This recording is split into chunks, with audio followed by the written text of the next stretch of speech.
හැම සතෙක්ම පරිස්සම් කරනවා. නාස්‍ය නතර කරලා තිනවා. හොරකම නතර කරලා තිනවා. හැම සතෙක්ම ජනතාවටත් රට වෙනුවෙන් යොදවන ආණ්ඩුවක් හදලා තිනවා. අවුරුදු 70කට පස්සේ ලංකාවේ ආණ්ඩුවක් හදලා තිනවා. මොකද්ද? මහජනයාගේ ධනය රුපියලක් හොරකම් කරන්නේ නැති, රුපියලක් නාස්ති කරන්නේ නැති ආණ්ඩුවක් අපි හැම සතෙක්ම ජනතාවට දෙනවා. අනිත් පැත්තෙන් අපිට පනත් වලින්, ගැසට් වලින්, චක්‍රලේඛන වලින් අපිට ලබා දී තියෙන ගොඩක් දේවල් අපි අත්හරිනවා.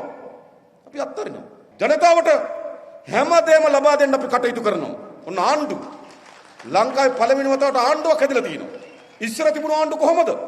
ආණ්ඩුව හදා ගන්නවා, සියල්ල තමන් බෙදා ගන්නවා. පාර්ලිමේන්තුවත් ඒගොල්ලෝ බෙදා ගන්නවා. තාත්තා ඉන්නවා, පුතා ඉන්නවා නේද? තාත්තා ඉන්නවා, දුව ඉන්නවා, අයියා ඉන්නවා, මල්ලි ඉන්නවා. මොනවද මේ වෙලා තිබුණේ? සියල්ල වෙනස් කරලා තියෙන්නේ. අලුත් දේශපාලනය.